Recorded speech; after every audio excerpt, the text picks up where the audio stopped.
Aí, a lenda Rafael Camacho. Conseguimos. Estamos aqui ao vivo nas redes sociais da TV Caeté. Muito boa noite, mundo. Do grupo Pequeno Atraso. Tivemos um complexo lá em Caeté, da onde vem a transmissão da nossa imagem, do nosso som. Está chovendo em Caeté, mas conseguimos nos conectar e tudo mais. Eu estou dando uma travadinha, mas acho que está todo mundo conseguindo me ouvir. O nosso convidado hoje é um cara muito especial. Grande irmão cinéfilo. Tem as mais iradas camisas de cinema do Brasil. Ele que vai aos lugares do mundo com essas camisas, assim, fazendo assim, um desfile fashion total. Cara muito bacana. Ele já entrevistou 500 milhões de pessoas. Bacanas, que vocês vão saber mais aqui ao longo do programa. Ele já foi entrevistado também por várias pessoas bem bacanas. Ele já escreveu um livro sobre um personagem emblemático que tem muito a ver com várias das grandes bilhetes da história do cinema. A gente vai falar um pouco sobre isso também, que é um grande ídolo dele. E a gente sempre apresenta nosso com um pequeno textinho. E só participou do E aí, querido cinéfilo, a gente utiliza o próprio texto do E aí, a gente colocou lá, o querido cinéfilo colocou lá. Então, o nosso convidado de hoje é o que podemos chamar de Bíblia cinéfilo. Carioca de bom sucesso, Morro do Adeus, estado pela UFRJ. Rodrigo Fonseca completa 21 anos como crítico de cinema em 2021. Também roteirista, escreveu Piscando dos Tralhões, O Encontro da Fátima Bernardes, sido pesquisador das segundas chamadas são uma mente brilhante e apaixonada por tema que inspira em todos nós cinéfilos. Se fôssemos fazer sobre futebol ou jornalismo esportivo, o Fonseca seria tipo o PVC, a galera que gosta de futebol, aquele cara que não precisa nem de compor para poder ter grandes memórias dessa profissão que são. Boa noite, meu amigo Rodrigo Fonseca. Você está me ouvindo bem, Fonseca? Camacho, eu primeiro fiquei emocionado com a definição, mas tá meio eco, tá dando muito eco, assim, tua voz tá cortando. Você tá me ouvindo direitinho? Eu vou trocar o fone. Mas vai falar, ser muito bom te receber aqui no programa, cara. Obrigado por ter disponibilizado esse tempo. Para mim foi uma honra, assim, porque você também tem sempre me convidado, né, para participar dos programas dos outros, assim, eu fico sempre muito lisonjeado, assim, por isso. É uma honra aqui para mim. Você tá aí ou caiu? Já tô aqui, tá me ouvindo? Eu só tô ajeitando o fone. Agora tô. Você me ouve direitinho, né? Conversar bem. Tá me ouvindo? Tô meio baixo, mas tô. Vamos lá. Vê se agora é melhor. Fala aí. Faz 1, 2, 3. Melhorou? Foi, agora foi. Melhorou super. Foi? Então, show de bola, então. Então, Fonseca, vamos começar aqui. Tem uma pauta muito grande pra gente conversar hoje aqui. Uma pauta bem grande. Vamos aí. Tem muitas perguntas que eu quero te fazer, mas a gente também tem 1h20 de programa, a gente atrasou, então a gente tem talvez até um pouquinho menos, mas vamos tentar otimizar a nossa... Desde que a gente anunciou que você ia ser o convidado, já havia milhões de perguntas, o pessoal queria participar. Então, assim, saiba que você é muito a gente, você é uma referência para muitos cinéfilos. Eu não falo só por mim, você sabe que por quanto que você é querido por mim. Quantas vezes eu fui para a faculdade lendo suas críticas no jornal, às vezes não gostava muito do que você escrevia, eu falava, meu Deus do céu, você que está louco da cabeça. Mas assim, já conversava com você mesmo sem te conhecer. Que bom. Então, mas é muito bacana, até guardava no jornal. Muita gente faz isso, né? Pessoal que gosta de cinema, guarda entrevista, assim, textos, né? Eu devo ter muita coisa tua nos meus cadernos, assim, lá no porão da casa do meu pai. Mas, Fonsa, então, a gente sempre faz uma primeira pergunta, que é quase uma coisa padrão aqui no programa. Qual foi o seu início nesse mundo mágico do audiovisual? Eu sei que você gosta de cinema desde sempre, assim, desde cedo, desde que você se conhece como gente, como, assim, depois adolescente e tudo mais. Mas como é que foi seu início, assim, na crítica? Você já tinha, eu vou fazer a faculdade de jornalismo. Não, travou aí você para mim. Tá me escutando aí? Você me ouve?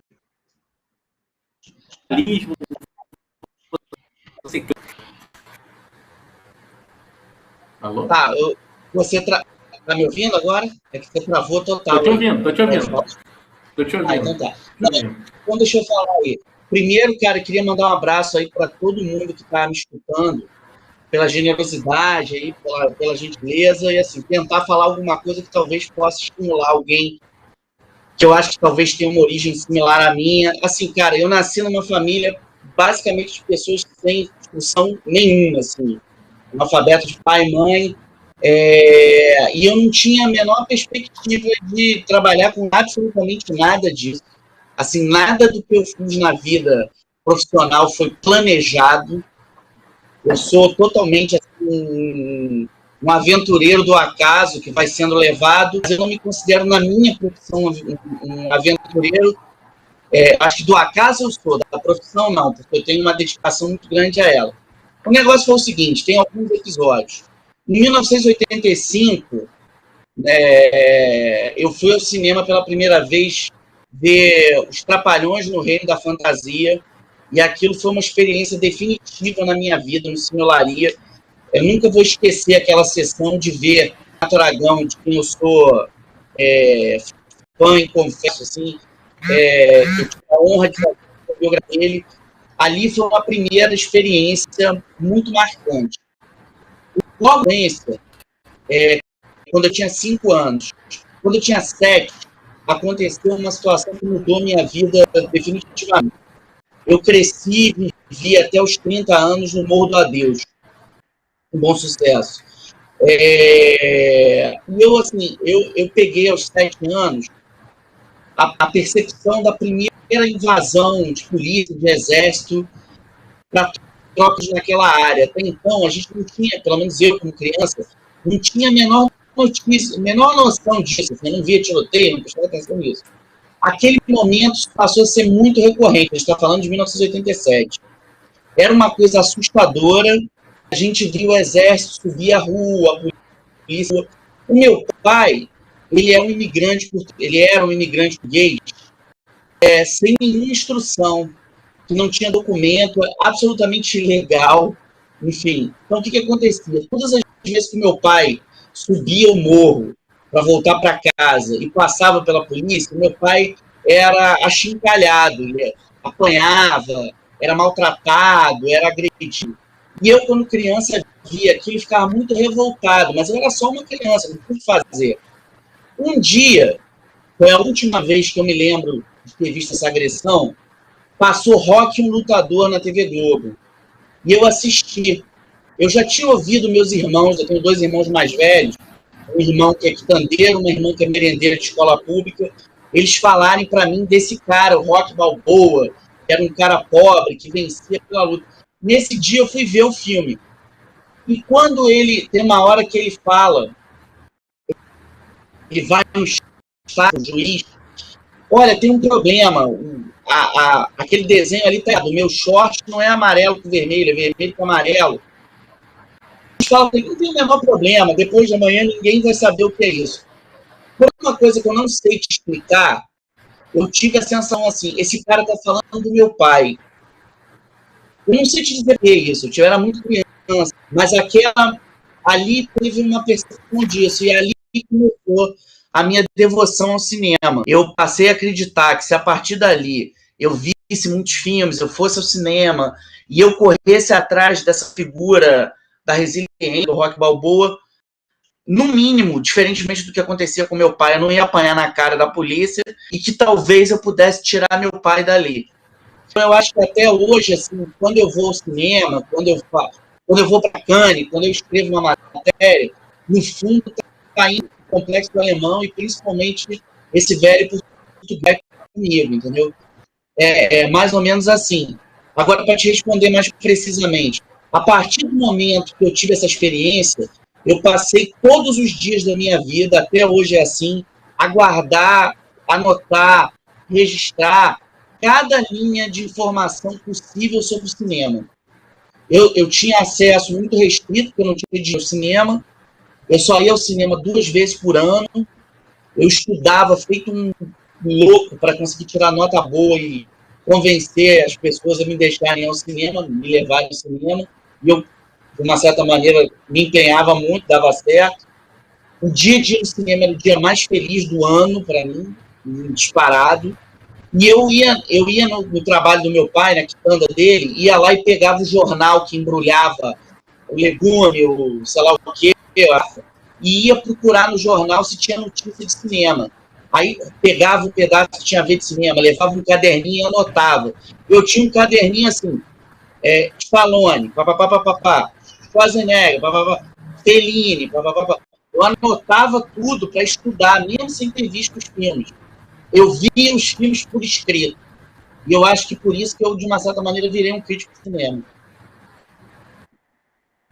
Show de bola, show de bola. Poxa, cara, eu não sabia muito dessa história. É até bom a galera também que, tipo, começando agora, para entender, assim, tipo, essa questão das vocações, da paixão. É possível você viver do que você ama, do que você, né? E tem que acreditar e tem que correr atrás mesmo. E, poxa, Força, que bom que você lutou para ser essa pessoa fantástica, bacana, e que, poxa, instante para muitos de nós que gostamos e amamos da sétima arte, cada um da sua forma, né? Pessoal, eu tô com um probleminha na transmissão aqui, na minha, mas o áudio tá ótimo. Então, a produção vai ficar cortando mais para a imagem do você está me ouvindo bem, mas a minha está com um grave problema que a gente não está conseguindo detectar. Então, a produção, na maioria do tempo, vai parecer só o Fonseca, tá? A minha voz no fundo, mas é por conta mais da conexão, tá? Mas, Fonso, beleza. Bacana, a gente recebe aqui os nossos, além dos convidados, as pessoas que assistem a gente, às vezes até pelo áudio mesmo, eu já conheço um monte de gente que escuta a gente como se fosse um podcast, né? Isso. A imagem, fica só no som. Não, isso legal também. E a galera que assiste a gente são pessoas que estão começando no cinema, né? Muitas vezes não tem muitas referências cinéfilas como a gente impressionante.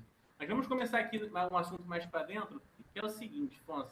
Você é um dos maiores entendedores de cinema nacional que o Brasil conhece. Pelo menos essa é a minha modesta opinião, tá? Assim, de tudo que eu vi, de tudo que eu vi, de tudo que eu li, de tudo que eu já conversei a minha vida toda, o senhor realmente consegue ter uma visão muito ampla e muito interessante, né? Até reflexiva, né? Para quando as pessoas acham alguma coisa em relação ao cinema, você sempre tem um argumento que faz pensar, às vezes até voltar atrás do pensamento. É muito bacana. Então, assim, você lembra qual foi você lembra dos primeiros filmes brasileiros que você viu na cinema? Obviamente deve lembrar, você pode contar pra gente um pouquinho? Coisa. Claro. Os filmes brasileiros, assim, ao longo do tempo, os filmes brasileiros no tempo, eles sempre foram ótimos, tiveram momentos complicados. Como é que estão na média hoje, assim? Porque eu vejo muita gente falando, agora o cinema tá bom, mas antes era ruim. Dá um panorama geral pra gente, assim, na sua opinião. Deixa eu trazer umas coisas aqui para você, assim. Primeiro, só continuando lá o que você me perguntou, assim. Eu não fiz jornalismo, eu não sou formado em jornalismo, eu fiz produção editorial na UFRJ, mas eu trabalho em jornalismo há, muitos anos, né? Tem 21 anos que eu trabalho, eu tenho registro profissional, tudo mais, e eu fiz universidade pública, que foi fundamental, porque a universidade pública, principalmente para quem vinha do subúrbio, você era colocado assim num turbilhão de gente, de miscelânea de saberes, e você precisava correr atrás. Eu corri muito atrás, assim. E eu acabei entrando na profissão de jornalista Eu gosto muito de história em quadrinhos também. Quem olhar essa minha zona, bonecos, gibis, e eu recebi um convite no Jornal do Brasil para ser produtor editorial de uma página de quadrinhos. Essa página não foi adiante, mas como eu sempre respondia questões, ajudava as pessoas com coisa de cinema, eu fui ficando, as pessoas acabaram me usando como estagiário e eu acabei, na gestão do Mário Sérgio Conte em 2001, eu acabei virando crítico de cinema. Te respondendo, meu primeiro contato com o cinema brasileiro, acho que como toda criança da década de 80, Renato Aragão, foram os Trapalhões. Só que o primeiro filme brasileiro assim, adulto que foi o Forol do Luiz Carlos Lacerda, do Bigode. Eu tenho uma dívida com o Bigode muito grande, de lealdade, de afeto, porque a experiência de ver o Forol foi muito encantatória, e eu vi num cinema de Zona Norte, eu vi no Arte Norte Shopping em 1997. E em paralelo eu vi o Tieta, do Cacá Diegues também, que foi uma outra experiência assim, sinestésica, de muita potência. Uma coisa que eu queria dizer, Rafael, antes de entrar desse estado das coisas no cinema brasileiro, que você perguntou, eu acho que existe uma cidade muito grande no cinema brasileiro, mas eu acho que também existe uma diversidade que a gente precisa entender, não necessariamente hoje em dia são respeitados. Todas as vezes que em geral falo de, as pessoas estão falando de um certo cinema dito autoral, produzido por uma certa elite intelectual. Quando, na verdade, a ideia da autoralidade, que a gente usa desde a década de 60 como uma espécie de bandeira de excelência, nada mais é do que a assinatura pessoal de um realizador ao longo de toda a sua obra. Então, assim, primeiro, não necessariamente um filme autoral significa um filme... Segundo, nem todo cineasta autoral é um cineasta que tem uma elucubração intelectual, de fazer um cinema politizado, um cinema de transformação social, etc, etc. Por exemplo, um diretor como Michael Bay, que é muita gente um dos piores diretores do mundo, que eu gosto com isso, basta ver um filme como Marro, por exemplo, né, com o Nicolas Cage, seu ídolo, Nicolas Cage, o Sean Connery, para mudar a opinião. Mas, por exemplo, o Michael Bay tem uma série de cacuetes que ele repete filme a filme e coloca ele num lugar autoral. E quando a gente se defronta com essa pergunta que você me fez do estado da coisa do cinema brasileiro, as pessoas entendem que autoral é só aquilo que é alternativo, aquilo que não pode ser comercial. Enquanto você tem realizadores comerciais brasileiros, ou minimamente comerciais brasileiros, tem uma marca autoral muito forte. Eu acho que o Hugo Carvana, por exemplo, ator e cineasta, foi, como realizador, completamente autoral. E era um diretor de bilheterias, Covid, 500 mil de espectadores do Caso da Mãe Joana, um dos últimos filmes dele. Voltando para a tua questão, eu acho que o filme brasileiro que me deu o clique definitivo de dizer assim, não, tudo bem, eu estou estudando muita coisa, mas eu tenho que ir por aí, foi um duplo clique. O primeiro clique se deve a Laís Bodansky, 7 Cabeças. O segundo clique se deve àquele que eu considero o maior filme brasileiro dos últimos, 30 anos, que é a Lavoura Arcaica, do Luiz Fernando Carvalho.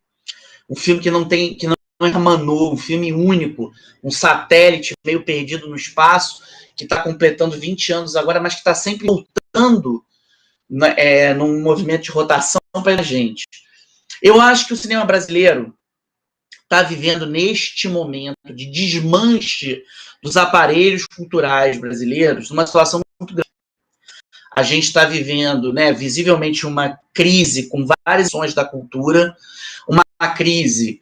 Assim, eu não sou cientista político, eu não posso isso como deveria, ou como gostaria, na verdade, mas assim, há um visível desmonte de aparelhos culturais.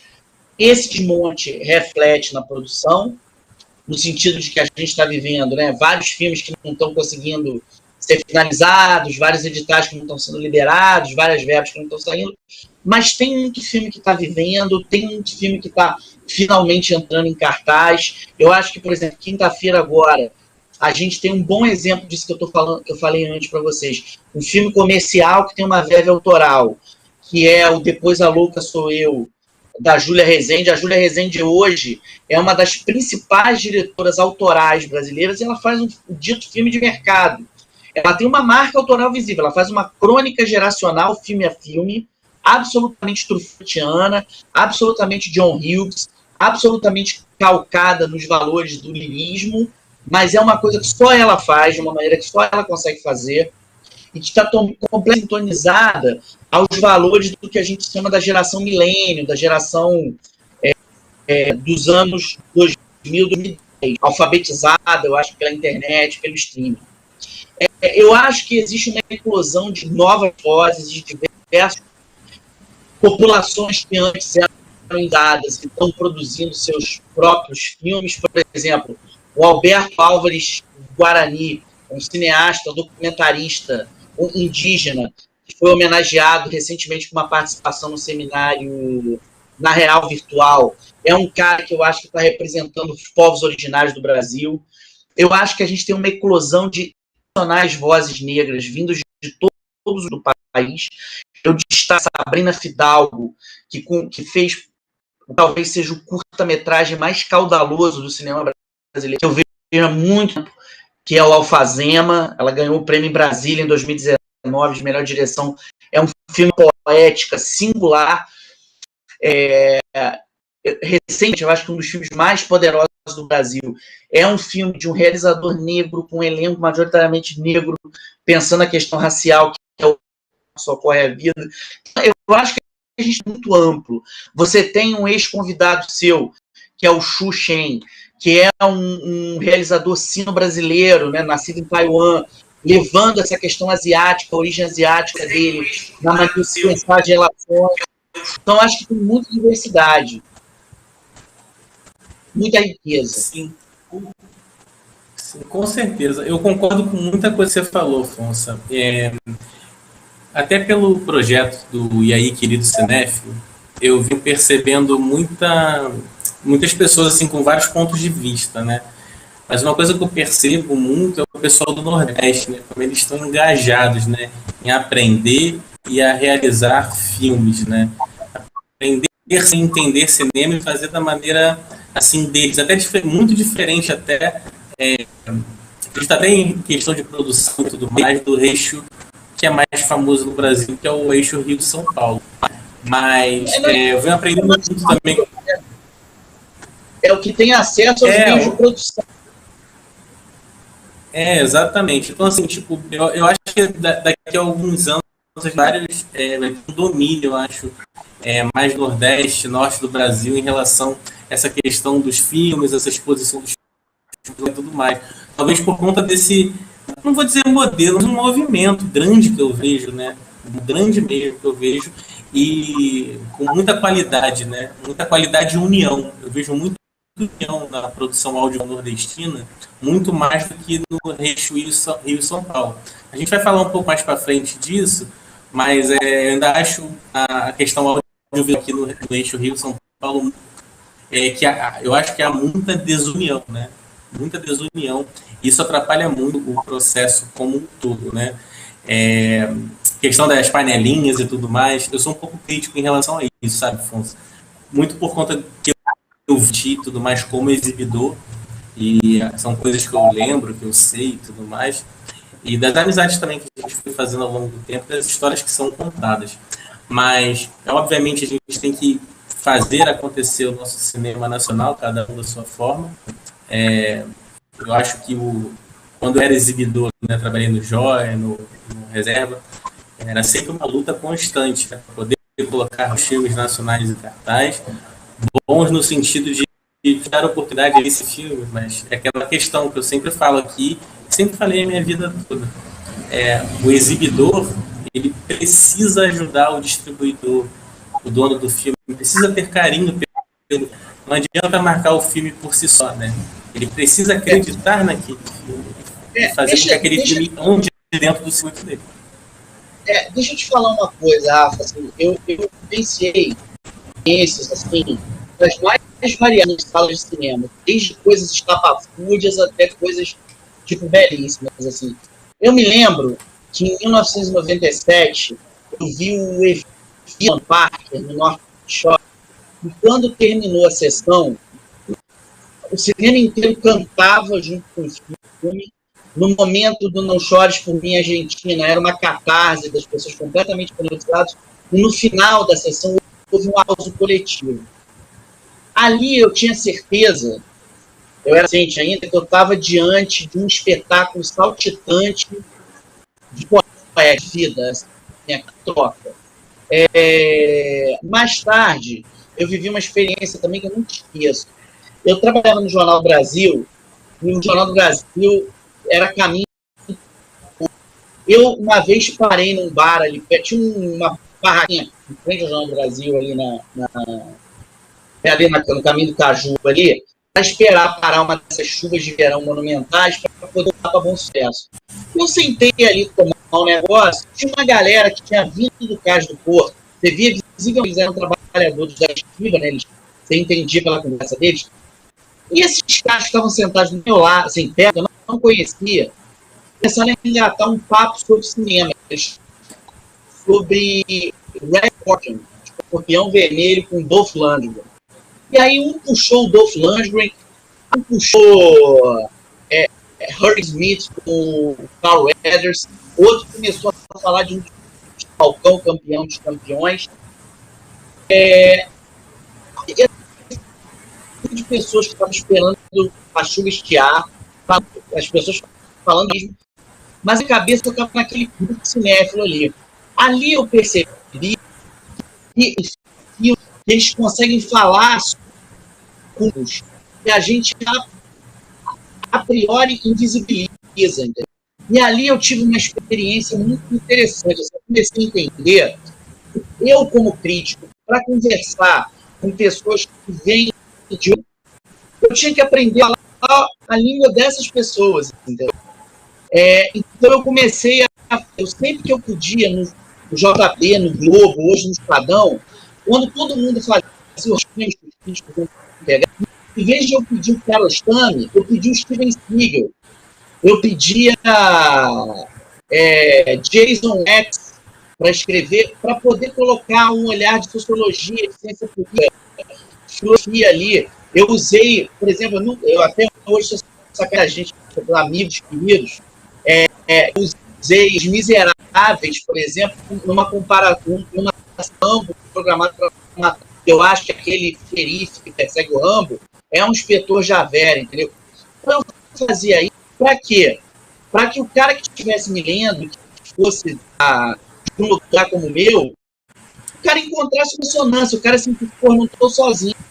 Tem um cara que se interessa pelo interesse, entendeu? Então eu sempre tive essa preocupação com a vida. Eu acho que por duas razões, assim. Eu tive um professor no colégio, no segundo grau, que foi determinante para mim, chamado Márcio Maia, professor de literatura, que ele uma vez falou para minha turma, assim, se vocês quiserem cultura, vocês têm que ir até ela, porque a cultura é uma coisa muito fina e cara.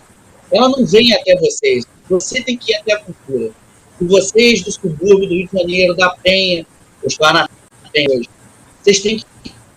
Esse professor foi horrível, porque ele, em vez de ele seguir o protocolo dos professores de literatura em geral, e mandar a gente ler Machado de Assis, Guimarães Rosa, Graciliano, esse tempo a gente lê Édipo Rei, Anacreonte e Hamlet, falando o seguinte: se vocês não conseguirem ler isso, vocês não tem mais nada.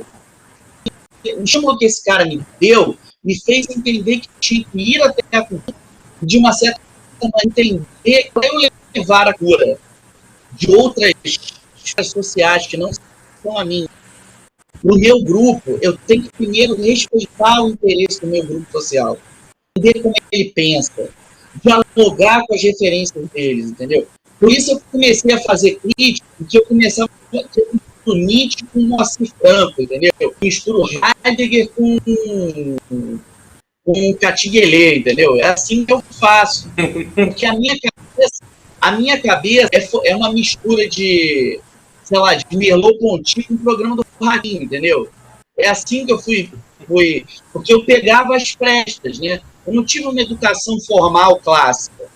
Eu tive pessoas que me ajudaram. E eu tive talentos. Um outro ponto, Rafa, assim, que eu acho que para ir mais fácil.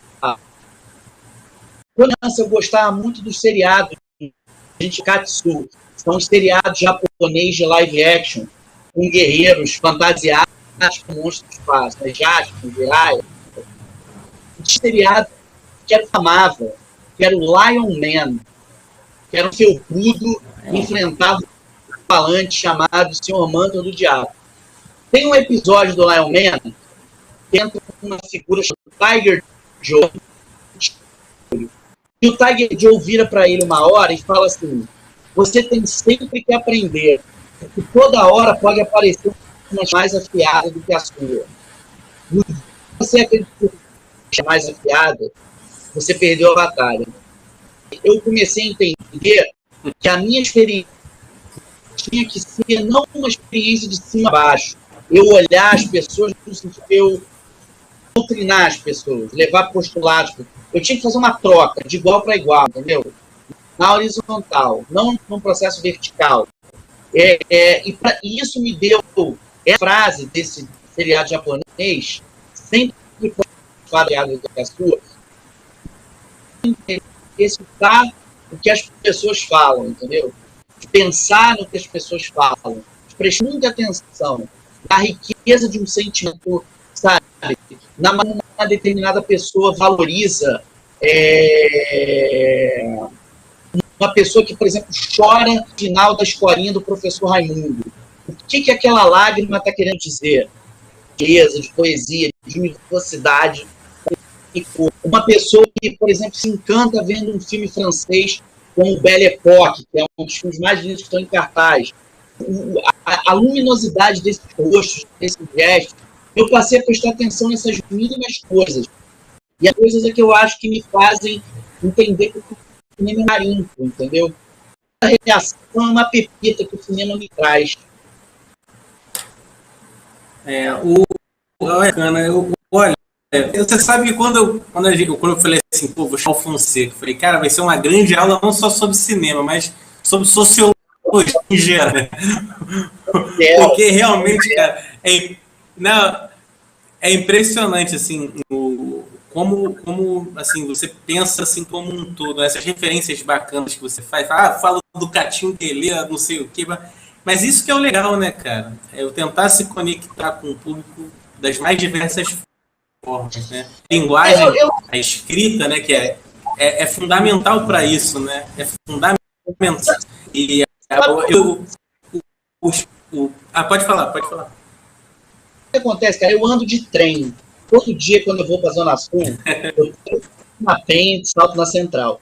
No trem, eu escuto gente cantando, sabe, alegria em nome de Cristo, porque Cristo é o escuto alguém dançar o passinho, eu vejo alguém dançar o passinho, cantar.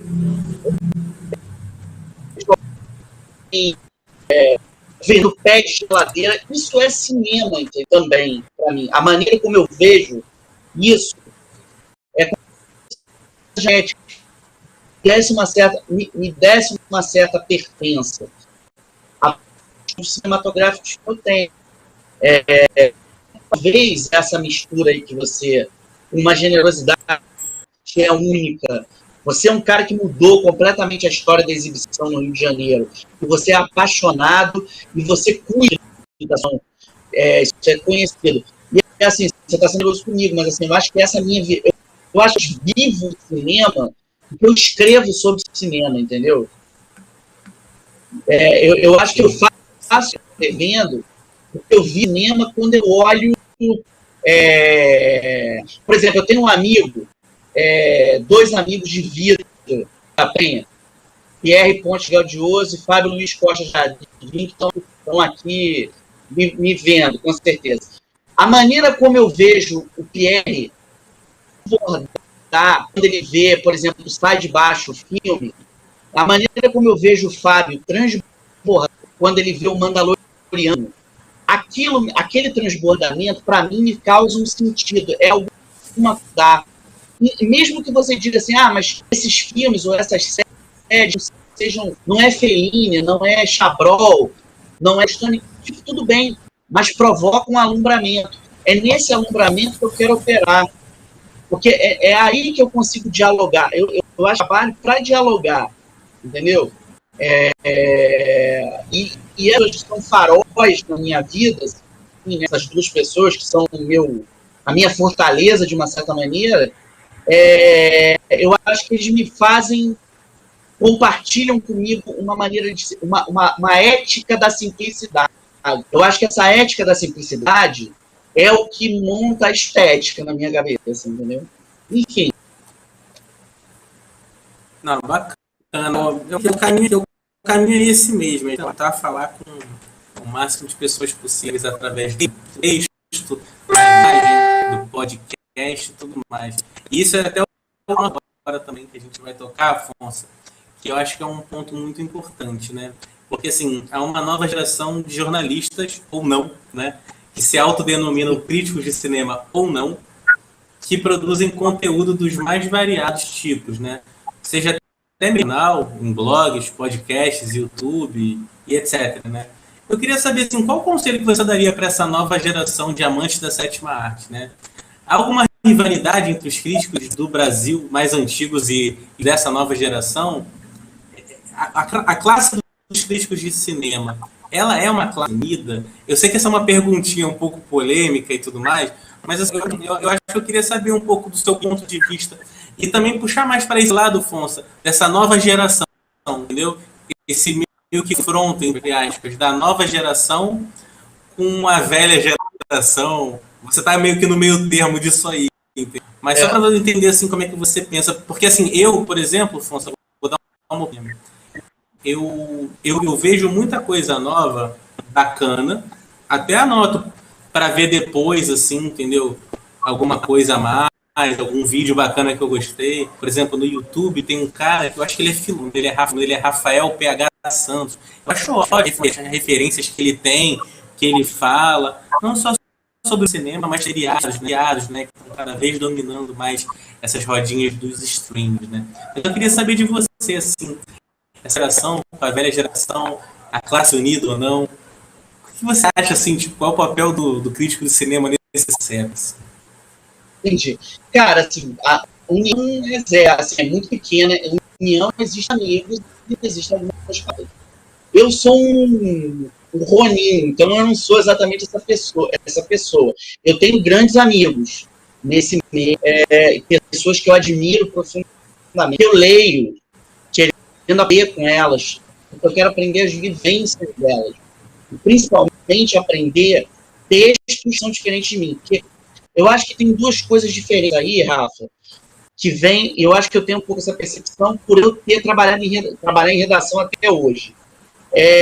Coisa é você conhecer muito cinema. Outra coisa é você saber compartilhar.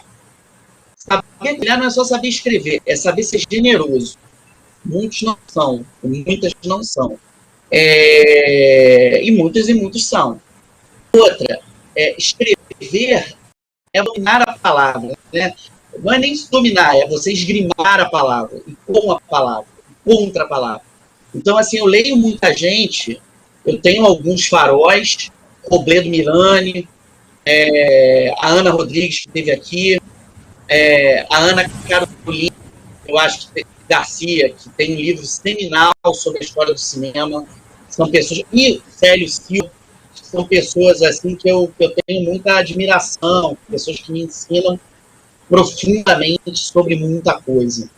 Eu, assim, em relação a essa coisa de disputa com velhos, com novos, assim, cara, para os velhos, eu sempre vou ser visto como um novo, porque assim, eu me visto como se eu fosse um outdoor de Severiano Ribeiro vivo, eu leio gibi, tipo, eu, sei lá, assim, eu li Gramsci, fiz faculdade, eu fiz Ciências Sociais na UFRJ, eu li tudo, mas assim, eu também leio Morrison, Frank Miller, Conan, a Selvagem de Conan, e para mim tudo isso é um formato. E assim, para a juventude, eu acho que alguns me veem como alguém até mais jovem do que eles, porque eu tenho uma postura também mais jovial.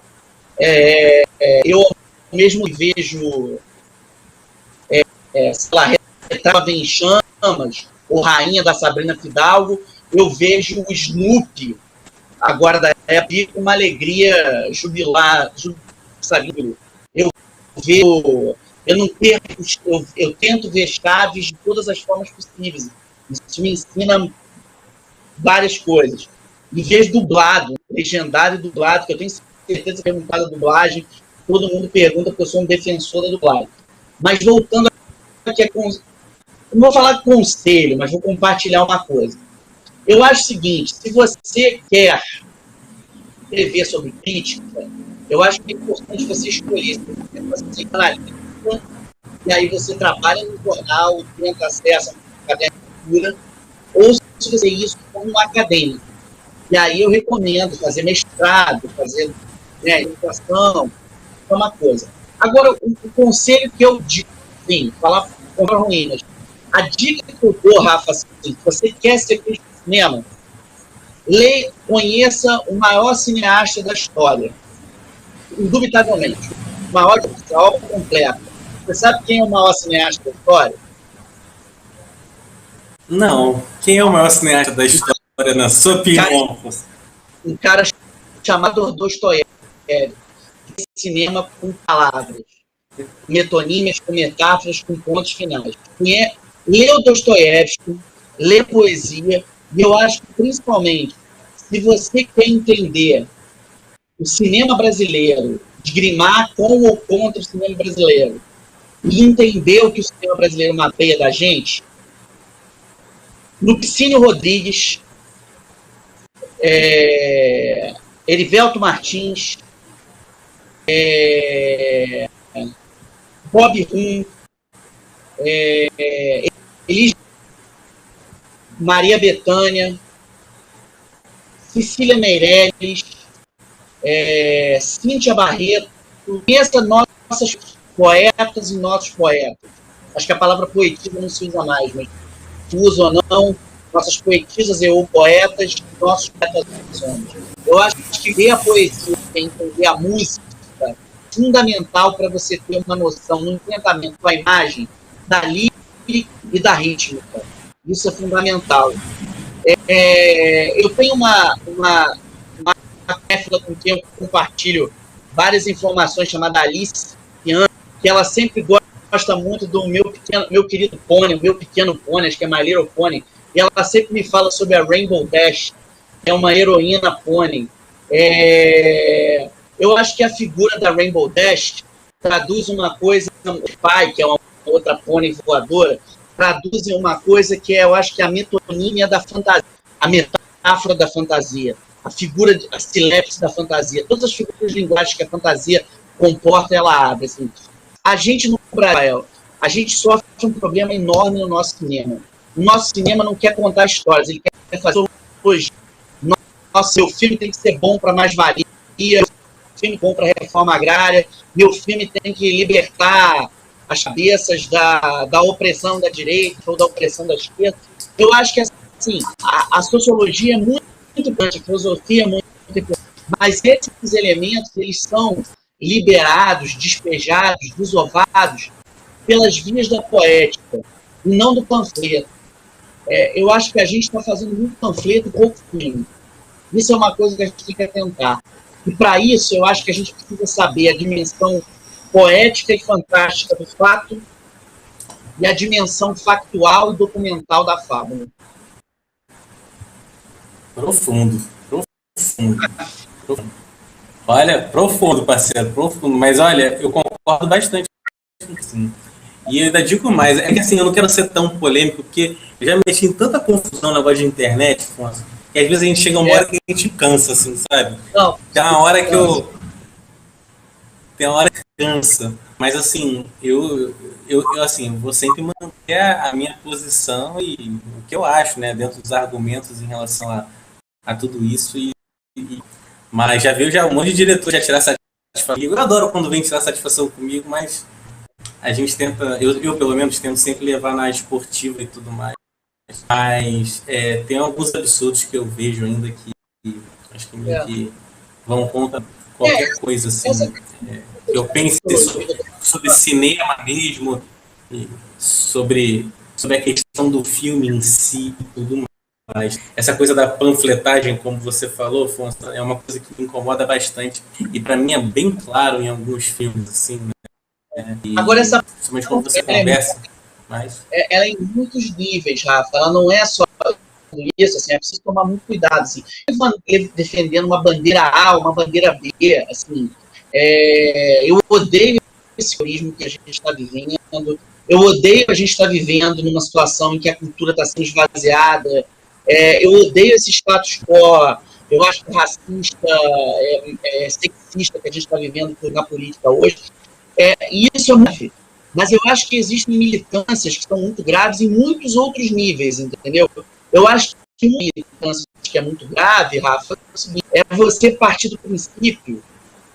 Por exemplo, a obra de um realizador como Daniel Filho, por exemplo, ela é supérflua porque ele é um diretor de bilheteria, entendeu? E quando você vê um filme dele como O Casal ou O Cangaceiro Trapalhão, você tem uma explosão estética, eu acho, de sentimentos descobertos, que é muito poderosa. E que, às vezes, você não vai ter comentário mega militante, XYZ, mas que segue uma fórmula também. As pessoas, às vezes, acham que o cinema dito comercial é formulário, mas um cinema dito de vanguarda também, muitas vezes, é formulário. Não é vivo. Existem cinemas que são muito vivos, entendeu? O Brasil ele consegue preservar vidas em muitos lugares na sua produção cinematográfica. Você tem assim, uma potência plástica gigante numa Paula Gaetan, ao mesmo tempo tem uma potência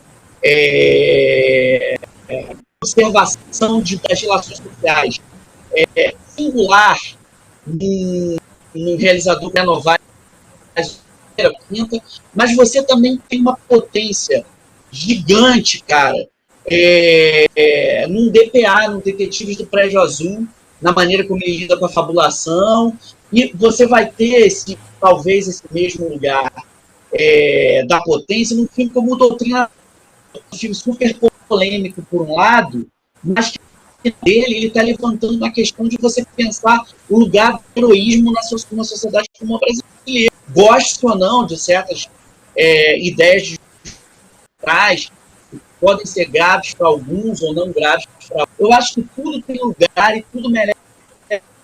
Entendeu? Eu acho que esse é o ponto fundamental.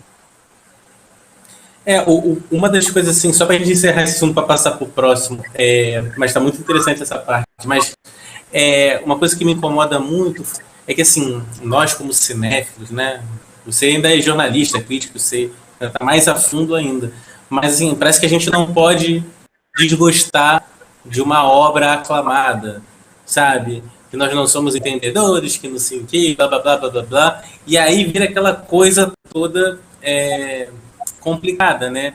E, obviamente, o cinema brasileiro, eu acho que assim, até os realizadores brasileiros precisam entender que nem todo filme vai agradar a todo tipo de público. Eu posso gostar, você não pode gostar. Às vezes eu me sinto cercado por uma super proteção dentro do cinema nacional, sabe? Isso me incomoda bastante, né?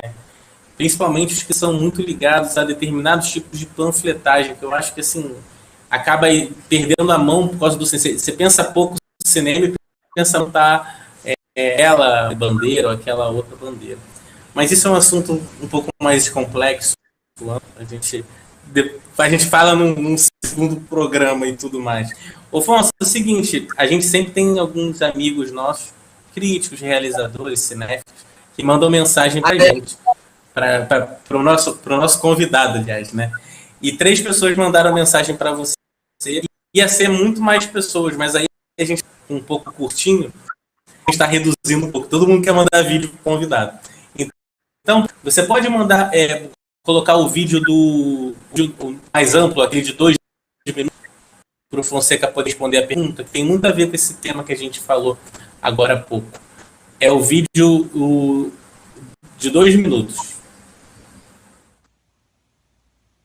Eu sei que vocês iam a gostar desta imagem. Oi, Rodrigo e Rafael, espero que estejam bem. Obrigado por o convite a enviar estas perguntas. Estou mandando esta mensagem neste momento desde o último dia de pós-produção de nosso novo filme. Aqui estamos no estúdio para vocês acompanharem. Este é Peter Kednat e Bellatrix Serra. E nada, queria conversar com vocês e perguntar-lhes algo que é muito importante para mim. Já tinha feito esta pergunta anteriormente para outro crítico, mas aproveito e faço para Rodrigo. Que tu achas, Rodrigo, a respeito deste novo momento da crítica que temos no mundo, este excesso de pessoas escrevendo a respeito do cinema e essa sensação que temos nós como cineastas e como realizadores ao respeito de aquele tempo de grandes críticos, de grandes nomes escrevendo com uma coerência, com uma força muito grande. Às vezes a gente sente que existe uma dispersão em quanto à crítica de cinema e a gente sente muita falta dessa forma clássica de crítica. E minha segunda pergunta, e vai para os dois, é quem vocês seguem como críticos, quem vocês leem, quais são as pessoas favoritas da crítica para vocês, a quem vocês de alguma forma têm como referência e que são vocês fãs desses escritores atuais que estão presentes. A gente tem crítica muito boa no México, tem crítica muito boa na Argentina, em diferentes lugares. Queria e tenho curiosidade de saber a quem vocês leem. Por enquanto é isso, mando um forte abraço, espero que vejam este filme em breve e que a gente esteja comentando sobre ele também. Muito obrigado por este espaço e que sigam vocês falando sobre cinema, sigam falando sobre esta cinefilia que é tão importante, que a gente ama tanto, que a gente precisa se aproximar e que bom ter este espaço. Obrigado, um forte abraço para vocês. Bom, cara, primeiro, super surpresa, você tem uma generosidade aí comigo. Deixa eu responder.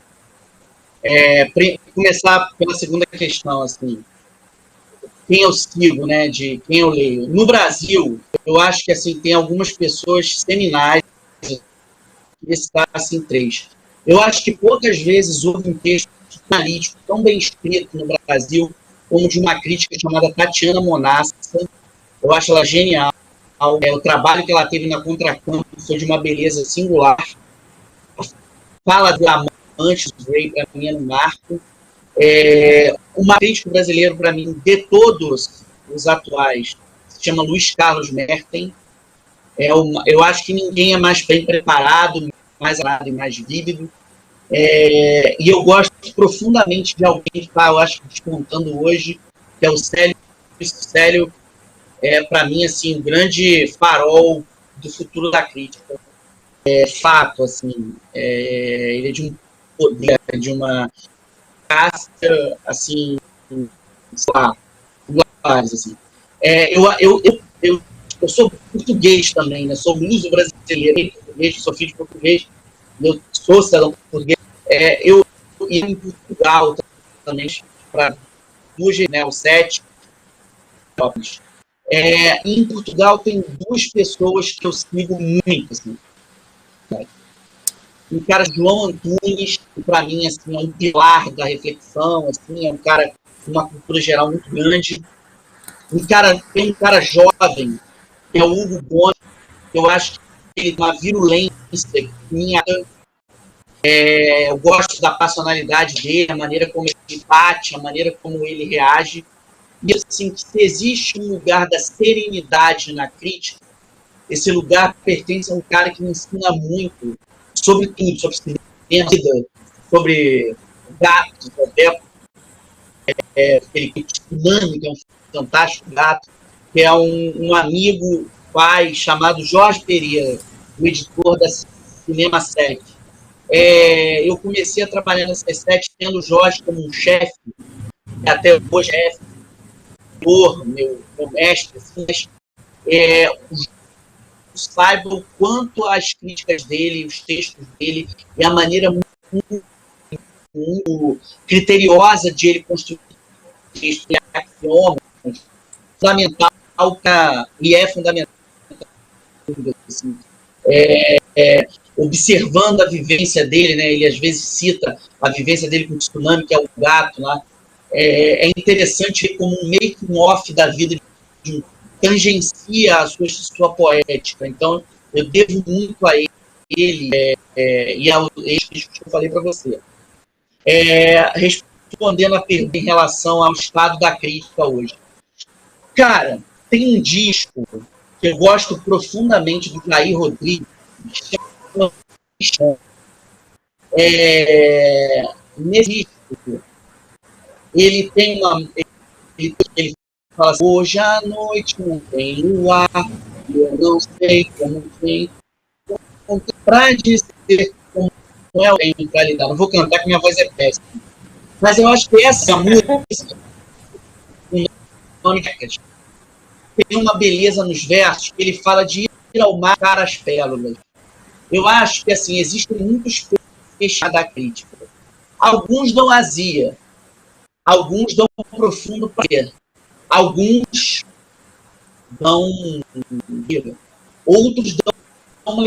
Eu acho que é o garimpo, saber onde é o peixe, mas ir para o mar com a rede aberta, entendeu? Pegar todos os peixes. Ter a certeza que nem todo dia aquele peixe bom...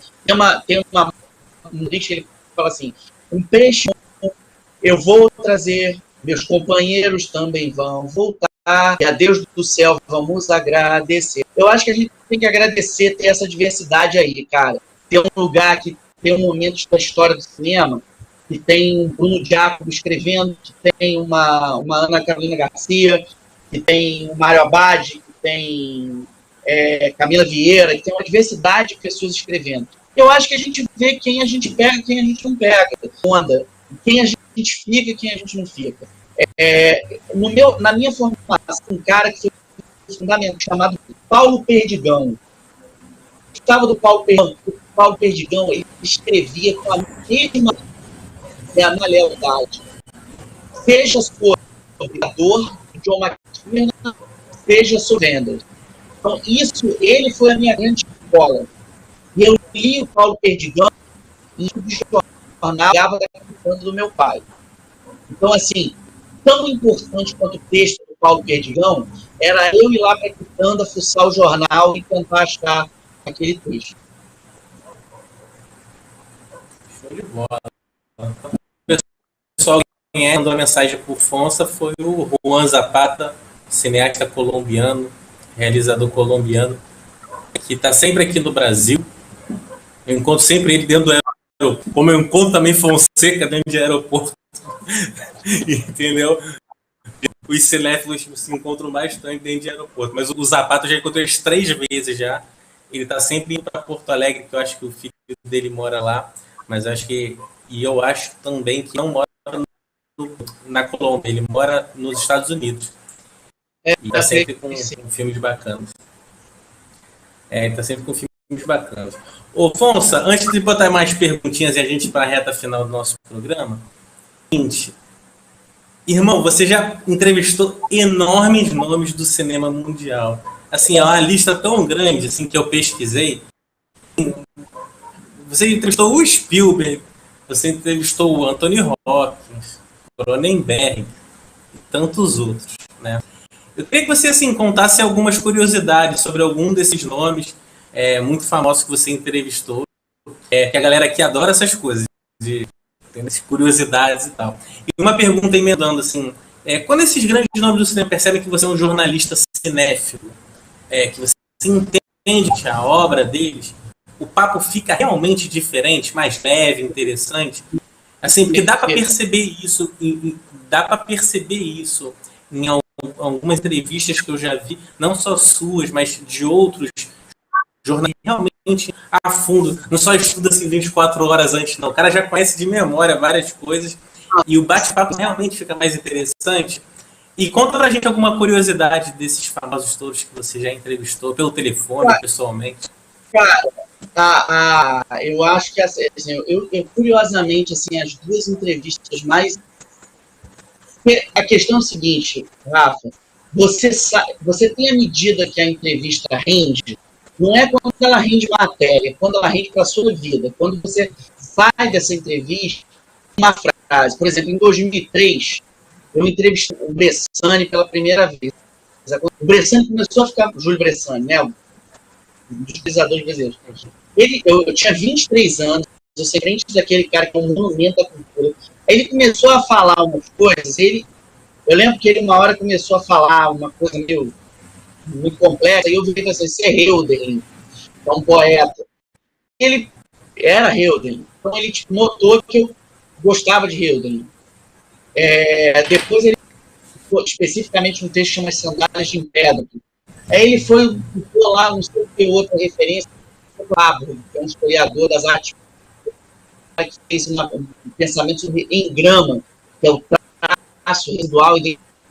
Assim, eu não falo essas coisas, eu não sei as coisas, eu sinto as coisas. Eu não trabalho com a cabeça, né? Eu trabalho com a ação, cara. Eu sou o quitandeiro da crítica cinematográfica, entendeu? Eu me relaciono com as coisas. É sério, tipo, como o meu pai, ele se relacionava, meu pai se relacionava com as coisas pela forma das coisas.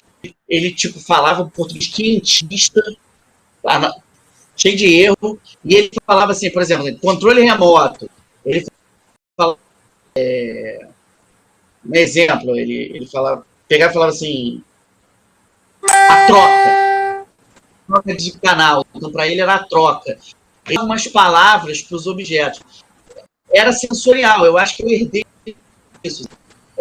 Mas, então, assim, realmente muda a conversa quando você entra, quando quer, primeiro quando vai de cima para baixo, quando você também não aceita ficar quando é um tete-a-tete, uma troca, esse é um ponto. Sobre as curiosidades, por exemplo, uma história, várias, assim. O Benício Del Toro veio para o Brasil na Mostra de São Paulo de 2008, lá o do Soderbergh. E eu ando com um caderninho do talento, assim, tipo um caderninho de andar. Esse aqui é melhor fazer. Meu amigo Fábio Paladino, aquele que eu citei, realmente eu ando com um jandaia, assim, percebi aqui no lugar. Eu, tipo, isso aqui é tudo entrevista que eu fiz. Então, o que acontece? Eu faço desenho, fui entrevistar o Benício Del Toro, só que na hora que eu fui entrevistar, acabou o caderno e só tinha uma página cortada. Eu fiquei escrevendo, anotando, olhando para ele, anotando, e ele pegou a página e falou, isso aqui sou eu. Aí eu falei, então, tipo, foi um caso. Um outro caso, assim, nada que eu levei. No Brasil, 2002. E eu fui entrevistar ele e eu fiz uma pergunta que ele tinha feito um negócio aqui meio... Assim, na época o presidente era o Fernando Henrique Cardoso, ele fez gesto meio impaciente, a demora ele estava dando impaciência em vários lugares, mas assim, com todo respeito, um dos maiores atores da história do cinema, beleza. Mas quando eu fui a ele, eu fiz uma pergunta bolado, assim, incomodado. Foi o seguinte, eu perguntei um monte de coisa sobre o próprio filme que ele tinha feito, e eu virei e perguntei para ele do Christopher Reeve. E ele visivelmente mudou a expressão. Ele falou assim, olha, vocês atores, porque a gente trabalha com... Eu fiz Seven com o Brad Pitt, eu não sou amigo do Brad Pitt. E foi isso, ele fez seco. Mas por que eu perguntei para ele do Christopher Reeve? Porque o Christopher Reeve, quando foi a fazer um filme chamado Superman em Busca da Paz, The Quest for Peace, ele exigiu que o produtor, o Menai Golan, fizesse uma versão cinema de uma peça que ele tinha visto off-Broadway, chamado Streetwise, Malandros de Rua, sobre um cafetão. E quem fazia esse cafetão era o Morgan Freeman. Quem deu a primeira grande chance do Morgan Freeman foi o Christopher Reeve. E assim, o cara mudou a vida dele, porque ele brilhou nesse filme. Mas o filme bom é Christopher Reeve, Mimi Rogers e ele. Então, assim, aquilo foi uma mudança de paradigma. Assim. Ele do trabalho do Morgan Freeman para o cinema. O Morgan Freeman já tinha feito Brubaker, com o Robert Redford, mas num papel muito pequeno. E quando ele faz quando ele tem a chance de ser lembrado pelo Streetwise, pelo Madame Rua, isso muda a carreira dele. Isso, às vezes a vaidade entra muito. Então esse é um ponto. Agora, eu te falo assim que eu acho que teve entrevistas minhas que viraram piada, né, meme. Isso tem até hoje na internet. Festival de Berlim de 2018. De Ilha dos Cachorros, eu perguntei pro Bryan Cranston, o Walter White do Breaking Bad, qual era a importância do silêncio para a maneira como ele atua. E ele respondeu assim, com silêncio. Chacota boa.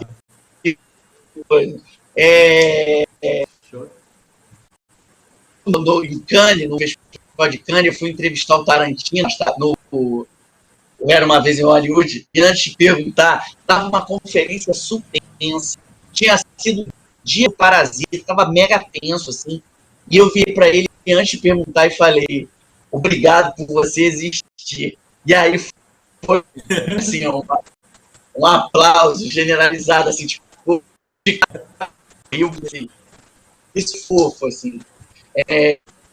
Agora, curiosamente, uma coisa que eu falo com vocês, as duas entrevistas que marcaram a minha vida não foram com pessoas, foi por meio do cinema, mas não são cinema, totalmente cinema.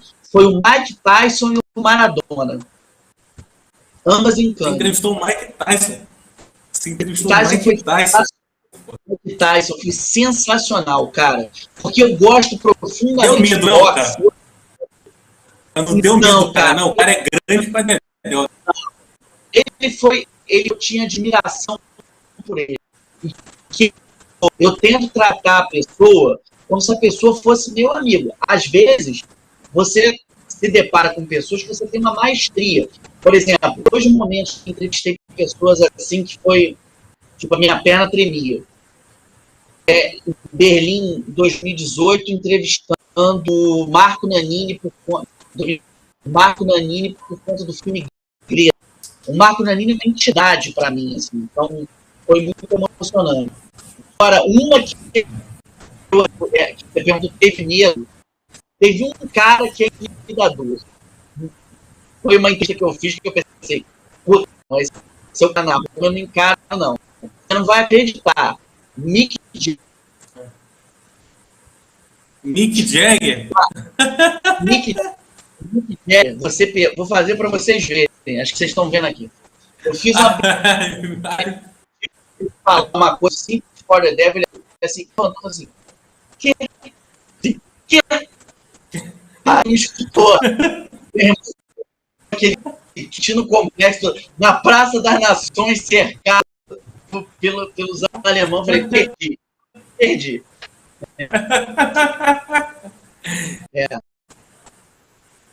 Isso foi muito maneiro. Que loucura. Agora, você já entrevistou um monte de gente. Eu não sabia que tinha entrevistado essa galera toda fora cinema. Agora, deixa eu só, se ainda tiver tempo, contar uma história para a gente. Pode contar. Eu uma vez tive a honra de fazer uma coisa que a gente chama de junket. Junket é um mega evento de entrevista. Tem junkets que acontecem em São Paulo. Junket é um nome que você faz para uma entrevista coletiva, mas, na verdade, uma bateria de coletivos individuais e mesas, em que você leva o jornalista para um lugar, geralmente fora da redação, você une todo o elenco daquele filme, daquela peça, tem uma coletiva e depois tem individuais. Eu fui fazer uma coletiva, chamada Bem-vinda, Judiado,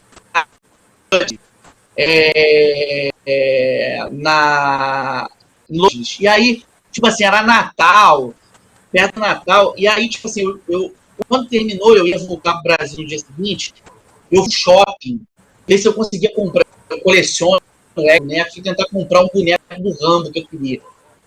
Eu cheguei na loja, tinha uma livraria lá, e eu fui ver, essa dia tem uma palestra, e a palestra daquele dia, talvez um dos maiores desenhistas dos últimos 40, Todd McFarlane, os Conan, revitalizou o Homem-Aranha, desenhou o Batman. Quando eu vi o McFarlane, eu falei, cara, eu vou ficar aqui, vou ver a palestra, vou entrevistar o cara. Só que assim, eu saí para fazer compra, não levei mochila, é muito raro dentro de mochila. Sim, mas eu não levei a mochila. Eu tinha caneta no bolso. Aí eu peguei nota fiscal na lata do lixo. Gente que joga nota fiscal, literalmente. Eu peguei nota fiscal, eu peguei uma nota fiscal do Menot e usei para anotar a entrevista do McFarlane. Entendeu? Loucura. Não, Fonso, você tem que escrever um livro, Fonso. Você tem que escrever um livro, cara. Livro Memórias do Fonseca. Olha quanta história você tem para contar, cara. Eu ia até falar mais coisas aqui, porque eu vi tua entrevista com o Skylab, que você falou que você brigou com o Peter Greenway por causa do Scorsese. Mas depois a gente fala sobre isso, que isso é muito engraçado também. O pessoal tem lá a entrevista do Fonseca com o Skylab. É muito bom, tá? O programa que ele tinha no Canal Brasil, né? É muito bacana, cara. O Fonseca, eu falo do Skylab. Eu estudei na PUC, eu fazia informática na PUC. E eu chegava muito cedo da PUC, era bolsista, para estudar e tudo mais. Cara, eu falei assim, sempre você é a primeira pessoa a entrar na biblioteca. Não, cara, era o Skylab, cara. Tava sempre na minha frente. Sempre na minha frente lá. Eu acho que ele estudava para concurso. Tá? Ele estava sempre lá com uma porrada de livro. E todo mundo conhecia ele lá. Uma figuraça, cara. Ele é o matador de passarinho, né? Matador de passarinho. Figuraça, né? Ele é um cara, é um grande cara. Ele foi muito bacana comigo, cara. É mesmo, pô, ele te admira pra caramba lá, pô, deu pra perceber lá né, pela entrevista, né, cara? Fiquei muito honrado. Porque assim, Rafa, eu sempre fico lisonjeado quando alguém fala comigo que me lê. Mesmo quando a pessoa fala, não gosto de você, não gosto. Já aconteceu da pessoa dizer isso pra mim. É óbvio, quando a pessoa fala agressivo, eu fico machucado, assim. Mas eu fico muito contente, porque, cara, assim, eu penso o mundo muito como a cabeça. Vou falar um negócio, cara, para você entender, acho que a gente é amigo há muitos anos, e aqui tem outros amigos aqui. Eu vejo o mundo com a cabeça do garoto de 7 que viu o rock, né? Quem faz para mim é ele. Eu só carrego ele, entendeu? É ele que faz. Então, assim, para mim, e eu acho que para esse menino de 7 anos, alguém fala isso, é tipo, pô, tem uma frase no Rambo 2 e o Sylvester Stallone, na versão brasileira, dublado pelo gênio André Filho, tem uma oriental que pergunta para ele assim, como é que você se sente em relação ao seu país? Dispensável. O que é dispensável? Se você chama para uma festa e você não vai, isso você é dispensável. Eu acho que menino se sente um pouco assim, entendeu? Isso não é um papo existencialista carente que eu tô falando pra vocês, não. Assim, eu acho que a maneira como eu me relaciono na arte é porque na arte esse menino de 7 anos aí encontra uma serenidade, entendeu? Assim, então, eu acho que eu lido com uma questão de poder, uma questão de afirmação. Não é isso, entendeu? Eu lido como, para mim, é um balão de oxigênio, entendeu? Acho assim, o cinema, para mim, vida, o oxigênio, entendeu? Para mim, isso é um oxigênio, é o meu H2O. É a minha água, é o meu a minha meu oxigênio, meu pulmão, assim, meu coração, assim, entendeu? Eu acho que a emoção que eu percebe em tudo que você escreve, da maneira como você fala, dá para perceber. A decisão que eu tenho a certas coisas que as pessoas às vezes acham meio banais, assim, meio bobas, é porque acho que não apenas elas dizem para mim de onde eu vim, elas me lembram de onde eu vim, e que eu tenho que tomar muito cuidado, não me perder de onde eu vim, mas para não ficar preso só onde eu vim, para poder conhecer o mundo, mas eu acho que elas me lembram que é preciso ter lealdade, entendeu? Eu acho que o que falta muito na nossa atividade, acho que as perguntas que você fez antes, a própria pergunta do Zapata, falta muita lealdade no mundo, entendeu, cara? E assim, no Complexo do Alemão, no Morro do Avião, aprende muito, porque assim, sabe, é Deus contra nós e Deus contra todos, mas entendeu? E outra, eu acredito muito nos orixás, eu acho que Exu abre para quem sabe dar a mão pro outro, sabe? Então, tipo, é mais ou menos isso. E eu acho que esses rocks da vida, eles me deram a mão. Eles me tiraram de um lugar de muito profunda violência, entendeu? O mínimo que eu posso fazer é devolver eles a lealdade que estão comigo. Com certeza. Pô, show de bola, Fonsa. É isso aí. Fonsa, a gente ia falar de alguns outros temas aqui, mas a gente vai ter que encurtar. Mais pra frente a gente faz até um segundo programa, Fonsa. Mais pra frente. Eu vou fazer um programa bem bacana, que eu vou falar até com o nosso diretor, Rafael, depois. No dia do meu aniversário, eu quero ver se eu faço a gente faz um mega programa especial. É um sábado, dia 20 de abril. Então eu quero ver se a gente faz um programa assim com 6 pessoas, 3 pessoas, 4, até a plataforma. Acolhei melhor, tá, pessoal? Não se preocupe, hoje a gente teve um probleminha, eu tô com algum problema aqui que eu não estou identificando, mas que bom que vocês estão conseguindo ouvir bem. E aí, Fonsa, a gente fala de alguns outros assuntos aqui, ó. Eu estarei aqui, ó. 167 vezes que você viu o Karate Kid. Eu queria perguntar para você se é possível assistir. Eu queria perguntar para você se é possível. Já está em mais, né? Deduzir. Eu queria assistir 167 vezes Cinderela Baiana. Eu só vi Cinderela Baiana uma vez, mas eu confesso que na época encantado com a história de Carla Pérez, mas eu tinha 16 anos, 17 anos. É o primeiro filme do Lázaro, né, Alfonso? Você que é amigo de Lázaro. E depois ele faz A Boa da Paixão lá com a Penélope Cruz, que tem histórias maravilhosas, assim. Cara, assim... Não foi o Madame Satã depois? Acho que foi o Madame Satã também, né? Ele fez o Madame Satã em 2002, Sabor da Paixão em 98. Ah, é. Eu lembro desse filme, Eu era pequeno. Eu não sou tão velho assim, né? Eu era pequeno. Eu lembro. Mas a gente aqui vai ter que passar direto pro Boomerang, tá quase 1h30 de programa. E o Boomerang Cinéfilo é o seguinte, parceiro. Consiste em um convidado pensar na primeira imagem que vem na mente quando eu falo algumas palavras. Jogo de palavras, às vezes é uma pergunta, assim. E aí você fala se é uma coisa ou outra. Só que tem que ser bem sucinto, tá? Que a gente está no limite do nosso tempo, tá bom, parceiro? Peraí, você vai fazer uma pergunta e eu falo uma palavra, é isso? Isso, uma palavra, um pensamento. Aquelas coisas que você adora fazer. Você fala do Nietzsche, de repente fala do Dostoiévski, aquela coisa bacana toda que só você sabe fazer. Mas algumas perguntas são mais diretas, você vai perceber. Então, Rodrigo Fonseca, Rambo ou Rock? Rock. Cara, tu acredita que Rambo não ganhou uma vez quando eu faço essa pergunta? O Rambo não ganhou uma vez. Todo mundo vai no Rock, cara, não adianta. O Rock é o Rock, parceiro, não adianta. Rodrigo Fonseca, diga um ótimo filme nacional que você acha que poucas pessoas conhecem. O Príncipe de Hugo Jorge. Príncipe de Hugo Jorge. É isso aí. Rodrigo Fonseca, diga um ótimo filme visto no último festival que você viu. Um ótimo filme?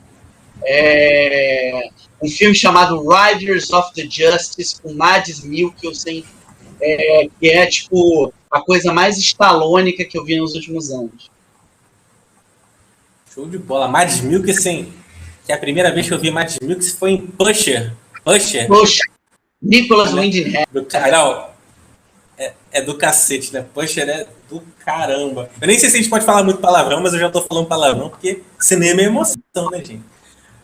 Rodrigo Fonseca, melhor festival que você já foi fora do Brasil? Cannes, com certeza. Essa também é a pergunta preferida, não adianta. Eu acho que até a Hilda Santiago também falou Cannes. Várias outras pessoas também falaram Cannes. Cannes realmente... Meu festival fetiche é Berlim. Cannes mudou minha vida de todos os níveis, então Cannes. Show de bola. Rodrigo Fonseca, melhor sala de cinema que você já viu um filme? No Brasil ou fora do Brasil? Cine Joy, sob a gestão de Rafael Camacho. A melhor sala de cinema do Rio de Janeiro para mim é o Espaço Itaú, seguida pelo UCI Kinoplex do Norte Shop, que é o melhor som do Rio de Janeiro. Show de bola. Inclusive, o programador dos Cinemas Itaú vai ser um dos nossos convidados de março, o Neiva, um grande cinéfilo também e um grande programador. Vamos conversar bastante sobre programação e vai ser bem bacana o papo, pessoal. Rodrigo Fonseca, qual o melhor streaming disponível no Brasil? Mubi. Mubi Globoplay. Acho que o Globoplay tem tanta coisa nacional bacana, tem muita coisa nacional bacana, né? Para mim é Mubi Globoplay. O Globoplay, eu tava vendo, Fonsa, tem Sociedade, São Paulo S.A., né? São Paulo Sociedade Anônima. Tem São Bernardo. Tanta coisa bacana, assim, tipo, filmes eu acho que o pessoal precisa descobrir, né? Muita gente não conhece, né? Eu até tava com uma ideia de tentar conseguir fazer com que a galera melhor esses filmes, né? Não só da Globoplay, mas tem muito falhado todos os filmes que o pessoal não sabe que tá lá, né? Podiam divulgar, né?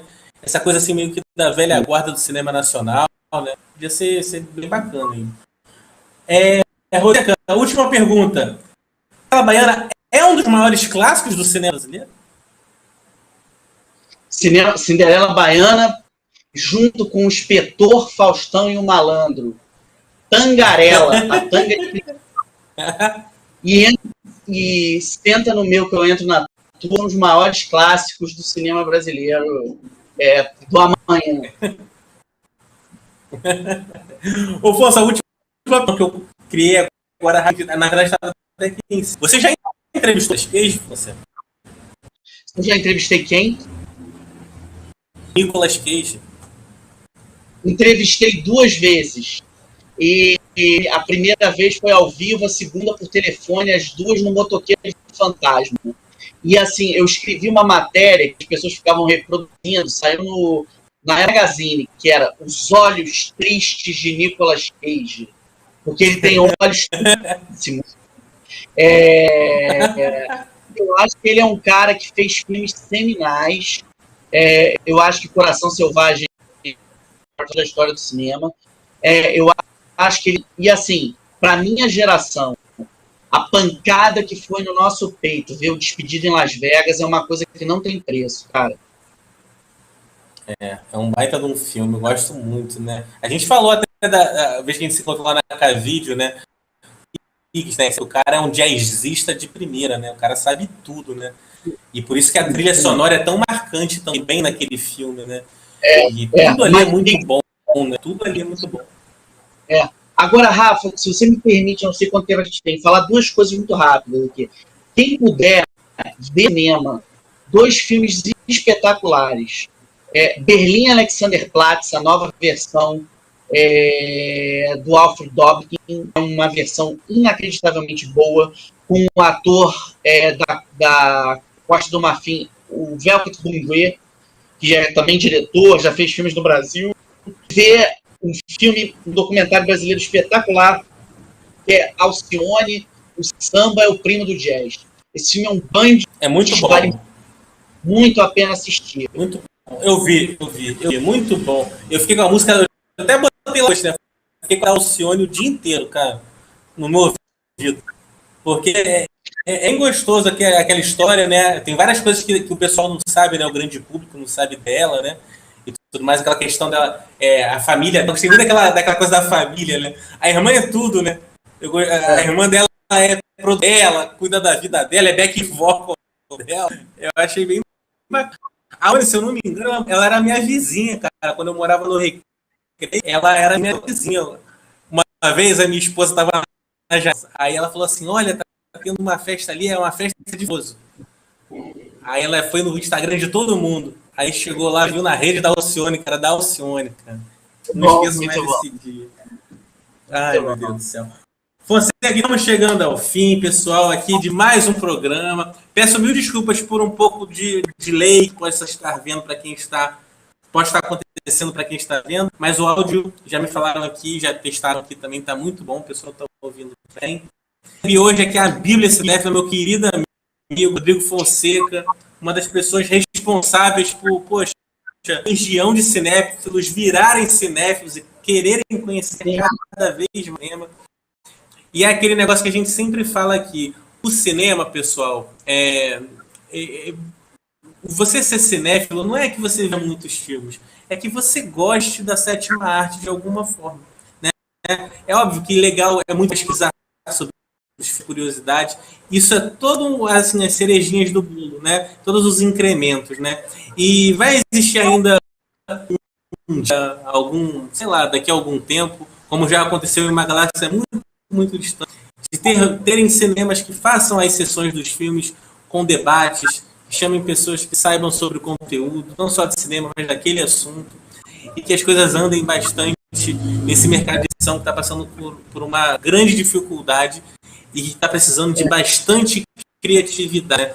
E eu espero que cada vez mais as pessoas consigam, de alguma forma, ter mais criatividade, principalmente no mercado exibidor. E poxa, chamem sempre uma coisa para poder sobre cinema. Pode falar, Fonseca, pode falar, desculpa. Nessa coisa da experiência da liberdade, de cinefilia que você fala, que você traz, cara, outra coisa que eu é que as pessoas não tenham vergonha e tenham liberdade. No meio de uma roda cinéfila, quando alguém perguntar assim, qual é o filme da sua vida, você possa falar assim, é Lua de Cristal,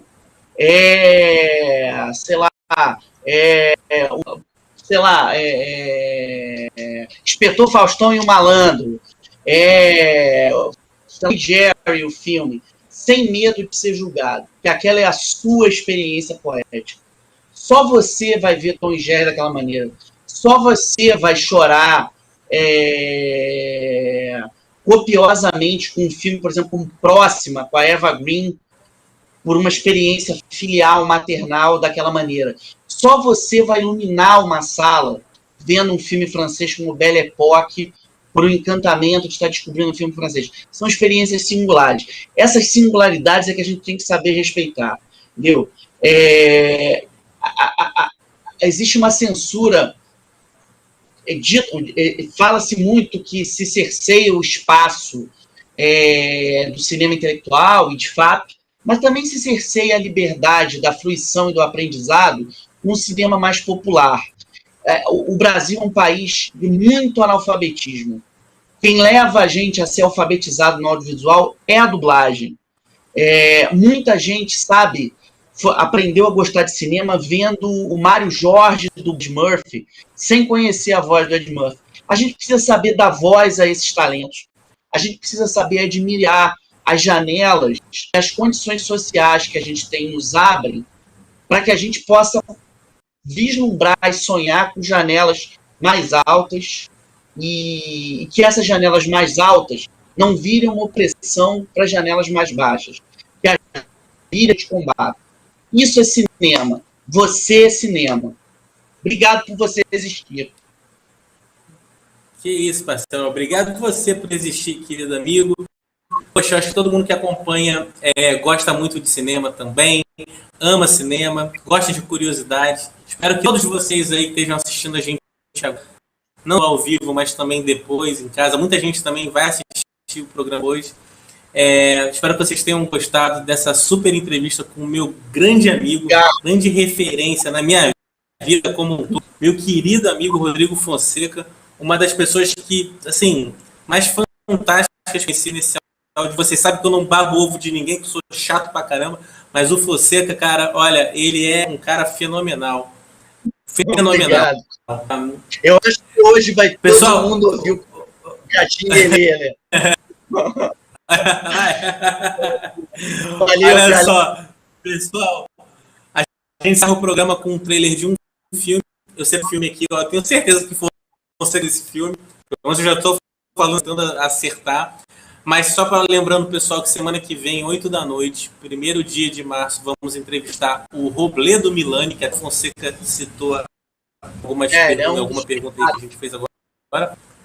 Um dos criadores, ou o criador, né, do Papo Cinema, que é uma editoria que está cada vez mais crescente, com renomados já escrevendo, pessoas que já escrevem há bastante tempo, que até vieram de outras editorias também.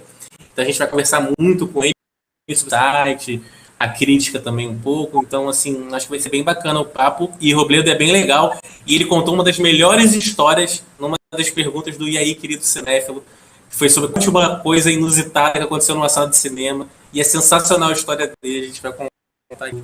E vai ser bem engraçado. Pessoal, vamos então no programa de hoje com um trailer de Minari. Um filme bastante interessante que está aí na corrida para ser indicado a algumas premiações. Não se sabe se filme estrangeiro ou não, né? Tem uma certa discussão em relação a isso. Mas é um filme belíssimo, que eu também gostei bastante. Eu tenho certeza, o Fonseca já falou aí que gostou também. Então, se tiverem a oportunidade de assistir, não deixem para depois. Vejam. Um beijo para todo mundo. Rafa, Fonsa, muito obrigado. Um grande beijo para você, grande beijo para vocês, todos que estão vendo a gente. Fiquem com Deus e até terça-feira. Valeu, Fonsa! Abraço. Tchau, tchau. David, look! They're wheels! Wheels? 여기 대체 어디야? 집이지. 우리 새로 시작한다고 그랬잖아. 이게 그거야. 아빠는 빅 가든 하나 만들 거야. What a wonderful day to be in the house of the Lord. If you're here with us for the first time, please stand. What a beautiful family. Glad you're here. How's your daddy like that new farm? He growing things good, doing things right? Yes. 미국 애들은 할머니랑 같이 방 쓰는 거 싫어한다던데. I don't like Grandma. 쟤는 안 그래요. 한국애니까. Grandma smells like Korea. 야, 뭐라고? 그랜마 스멜?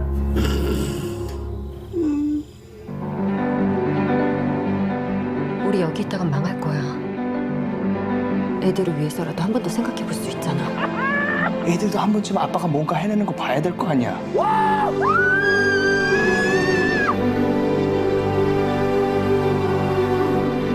비켜라 이놈아. 할머니는 진짜 할머니 같지 않아요. 할머니 같은 게 뭔데? 쿠키도 만들고 나쁜 안 입고 먼저 팬티도 안 입고. We need to find water somewhere. If that soil ain't wet, you're gonna lose the crop.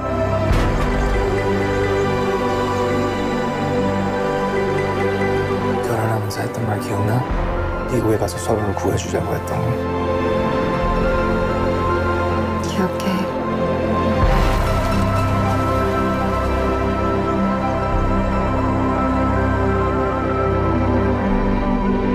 어이, 프리티 보이, 프리티 보이. I'm not pretty.